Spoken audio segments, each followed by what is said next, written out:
Hi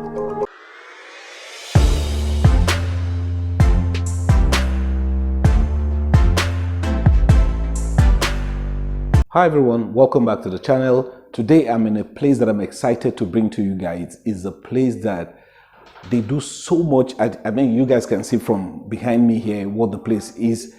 It's a carpentry company here in the city of Kaduna. This person is doing so much, and I felt, why not show him and encourage a lot of us who are out there thinking about what kind of business we need to do, or is it nice, or is it not? You know, some people are being discouraged by what they hear about the country. Should they invest or shouldn't they? Today I'm here, and today I'm going to show you someone.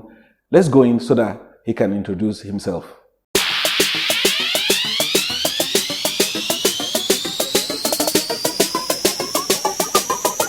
I would like to say thank you for welcoming us to your place today. So just tell us about corporate carpenters. My name is Kolawole Adefela Adebari. You know, in Nigeria, everybody asks you, where are you from? That's the first question they ask. I don't think that's necessary, but for those who want to know, I'm from Ogun State, but I've lived all of my life in Kaduna State. All of my life. I was born, bred, buttered, toasted, grilled, suyad in Kaduna State. So I live all of my life here. I'm a graduate of Ahmadu Bello University, Zaria. I studied zoology. And the last 25 years of my life, I've been a carpenter. Wow, 25 years. Yes. First of all, how did you get into this? You studied what? Zoology. Yeah. And now you're a carpenter. How did you step from that into? Well, I just believe that going to the university basically is to help broaden the capacity of your mind. I have two doctor friends who studied medicine in the university, but they run schools right now. I have an engineer friend who is not doing anything near engineering right now. He has a fashion outfit, a garment factory, as it were. I know a vet doctor who is a water engineer. So I just believe that what you do is a function of you. You went to school, yes, but you don't have to tie it to what you studied. I studied zoology, like I said, and somewhere down the line, I think about 7 years or thereabout after graduating from the university, I felt a lead into carpentry, and that was how I went into it, and I started quite small. All right. All right. Can I say something funny? Okay. Because Jesus was a carpenter. Well, if you say so, it's not. You are not too far from it. Really, you are not too far from it, because one, I've drawn inspiration from there. I'm somebody who do not disconnect any part of my life from my spirituality. So it has played a very critical role in getting me in this direction. Okay. The other thing I want to ask is, you started this. What are the difficulties you had when you were starting, or how did you get funding when you started this business, or how did it go when you started? I am one of those who is of the school of thought that you don't need capital to do business. I always believe what you need more is your social capital, not your financial capital. I started carpentry with no capital at all. The first person I told, which was part of my social capital, is a friend of mine, a lady, and she went in and brought out one catalog and said that she would want me to do a few things for her, but she has this catalog, she knows it to be useful. And so I took that catalog, and the next thing I did was to meet some friends who had come for a regional sales meeting. They were working for one of these multinational organizations, and I told them I'm starting carpentry. Nice, okay. And I showed them the catalog, and everybody picked what they wanted. And I told them, okay, I'll come back after break, but by the time they are closing, I'll come and give them the price. So I dashed back to our family carpenter. It might sound very funny, actually, but I went to our family carpenter, the guy who just knocks a few things around the house for us and all of that. And I said to him, I want to do carpentry. Will he agree to be my staff? And he was honest enough to tell me that, sir, I'm not sure I will be willing to work under somebody, but I could get you boys who are ready to work under somebody. So he got me a guy, and then that guy, I showed him what I wanted to do, and together we tried to put a cost to it, mark it up with some profit, went back to my friends, told them this is what it will cost them to have what they wanted, but they need to pay a certain amount for advance, which they did. Again, my social capital, there's been trust, there's been integrity, there's a relationship. So I fell back on that. And they gave me an advance payment. It will interest you to know that from that advance bar, we bought materials for their work. We still had change left. It was from that change we bought material to knock our first workbench. And that was how we hit the ground running. Several things we needed to do at that beginning, we were outsourcing. Because we didn't have any equipment, we didn't have any machinery, we didn't have anything. It's just a workbench we put together and then we were working. So we will have to outsource everything. We will work, then transport it to someone who will go and spray it for us, transport it back, and then go and deliver it and all of that. But it's quite interesting looking back today. But again, I say to people, you can actually start without what you and I call capital today. Okay. I also want to find out, in the course of you doing this thing, was there any time you ever thought about giving up? Ooh, a number of times. Think about giving up. What made you change your mind since you're still here? A number of times. A number of times you are overwhelmed with what is happening, you lost so much money, or something has just not gone well. Some clients refuse to understand you and it's just throwing tantrums and just hitting up the whole system, and a number of things happen. Someday it's you and government, and you're wondering how come they are not just appreciating what you are doing. You've picked quite a number of people off the street, you are paying tax, you are doing this, you are doing that. So sometimes the pressure will come. I tell you the very honest truth, the pressure will come. But I said to myself, when I started, there was a joy that was set before me. And because of that joy, I choose to endure whatever comes my way. So I know that it's just a phase, it's just another bend, not an end, it's just a bend. And I just, you know, after going through a number, right now I have developed what we call the thick skin. I always know that after this storm, there will come some calm. So I just know that I could go about it. I'd lost my factory twice to fire. Wow. Crazy, you know. Wow. Lost it the first time, 2007. I lost my factory, the entire factory to fire, Christmas Eve 2007. And in the towers, we picked up our ashes, picked up ourselves again and hit the ground running. And then last year, in the middle of the pandemic, just a few days into the lockdown, 3rd of April actually, we lost the entire factory again, completely, totally. We lost everything, an investment of close to $500 million, about 500, 600 million. Everything went down the drain. And we've picked it up. I'm sure you, in the course of our discourse, you will see what God had helped us to do. But I am somebody who does not discountenance the God factor. I quite believe in the God factor as I do my business. Right. You said something about picking up people off the street and helping, like the unemployment thing. So how many people do you have as your staff working with you in the factory here? Okay, I have my factory workers, I have people in the admin end of it, I have people in design, I have people in the store, I have people in the front desk, I have people in customer service and all of that. But put together, I think we're like about 35 now or so, 35. Including security men, drivers and all of that. So. Okay, what will you say, you know, like a lot of people believe that the country is not doing well.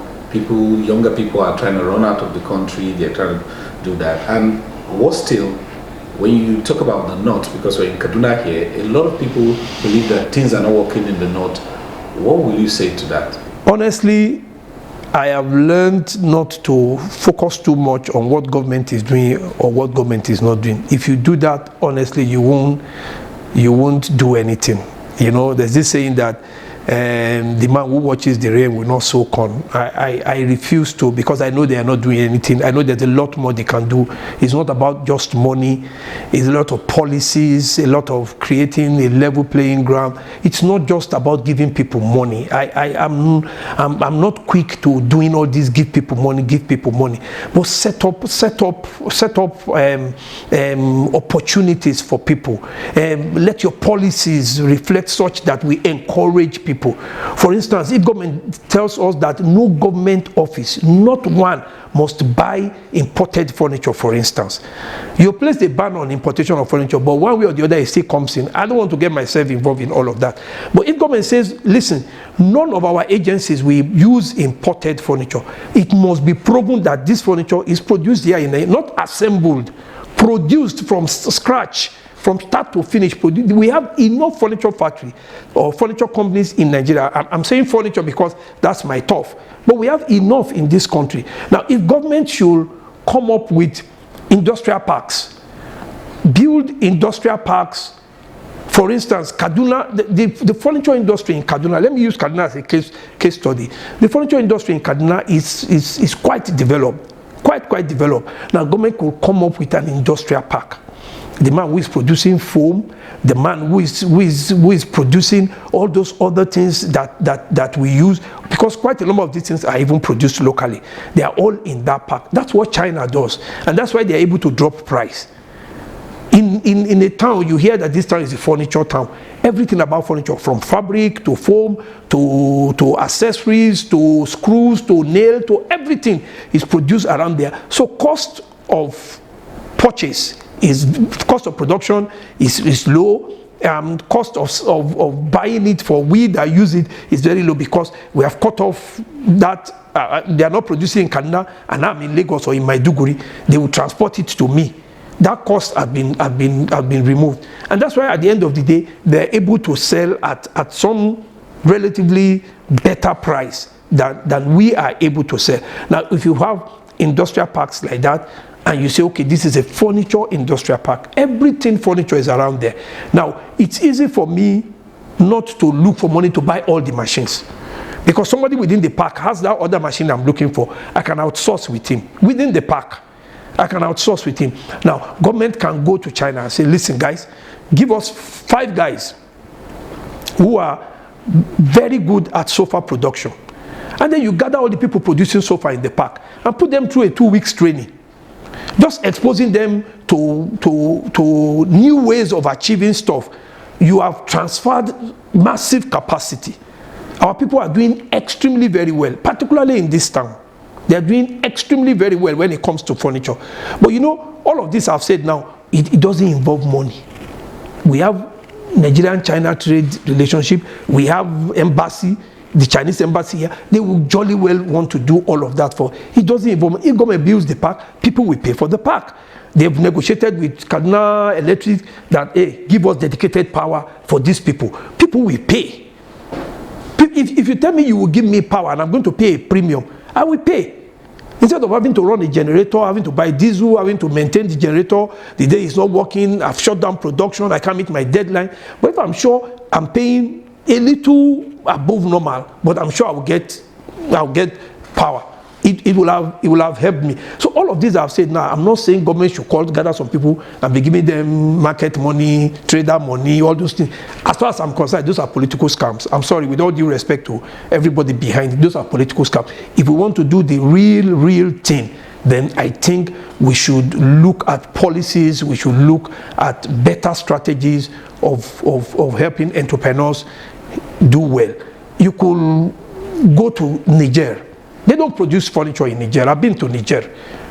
And open up, gather furniture people from here, take them on trade mission to Niger, and set them up with people who can sell their products. And that's all about it. And then it has government backing. So the people in Nigeria know that these people are accredited by their government. We from here know that the people we are going to be giving our product to are accredited by their government. There's some government guarantees there. And that's all. And we are home and dry. And everybody is doing very well. These are the kind of things I think government should do, not give people money. Well, that's interesting. I really appreciate the answers you gave to these questions. And then again, let me go back to the fact that a lot of young people want to leave, like I said. They feel that if they go outside the country, they will succeed. But you are succeeding here. So what is your advice for those young people? A lizard in Nigeria cannot become a crocodile in Canada. Let me just let you know that now. If you're a lizard in Nigeria, honestly, you will remain a lizard or in Canada or in the UK, wherever. Those are the three major places I know Nigerians stream to. All right? There's so much that can happen for us here. So much. The system out there is designed to just keep you going. That's the way the system is designed. For every kobo you earn, you are dropping a certain amount as tax. The system is just designed to keep you going. A few people are able to have some savings. Out of every 10, maybe 2. If they are going to be frank, I mean, we know how these things operate. You understand?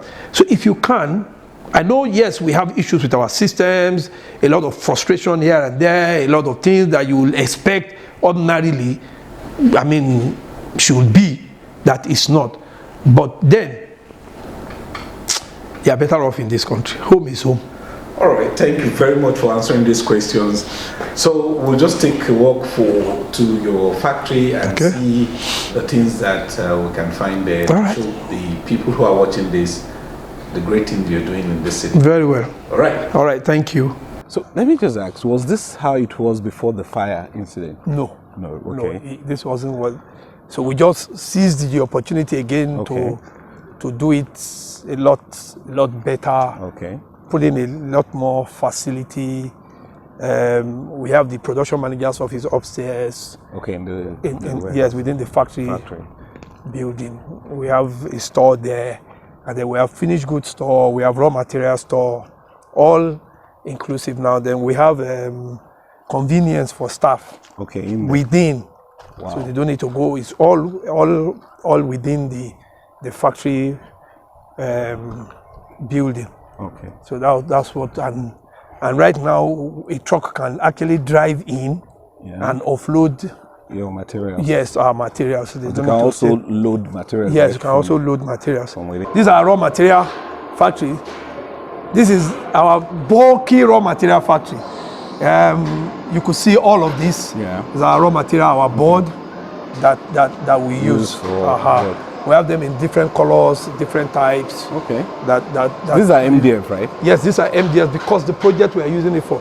Okay. We use a lot of MFC right now, and all of that. Sorry, can you explain? Those people don't understand. Okay. For the layman, MDF, you could see that from the exposed part, the grain is a lot finer. Yeah, okay. But for MFC, it's a lot more coarse. So that they call particle board. Yes. Okay. What we ordinarily would call particle board. Okay. That gives us better finish. It's a more superior quality material. Okay. So as we go in, you will see us using that too. We have that too on the factory floor. Okay. But here we have everybody walking. You know what I like about what I'm seeing? The machines around, you're not seeing the place dusty. Because that used to be one of the problems people face in this kind of industry.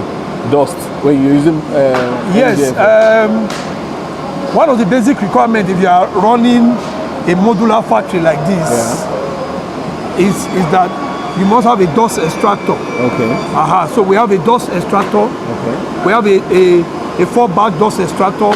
We have another 2-bag dust extractor connected to all of the machines and pulling out all the dust so that it's not hazardous to man and anybody.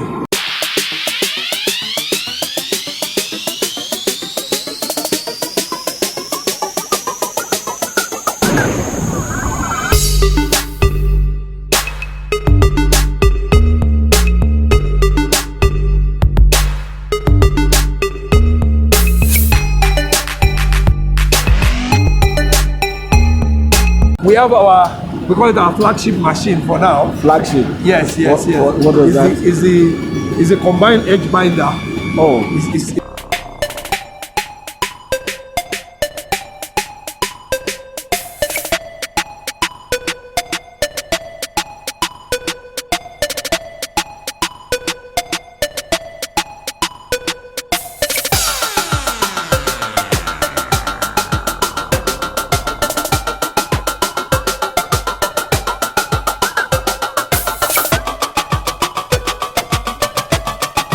Alright guys, I just showed you guys a lot about this place. It is nice. I really enjoyed myself, enjoyed hearing him talk about what he has gone through, how he has been able to grow, and I am sure a lot of you will be encouraged by his story.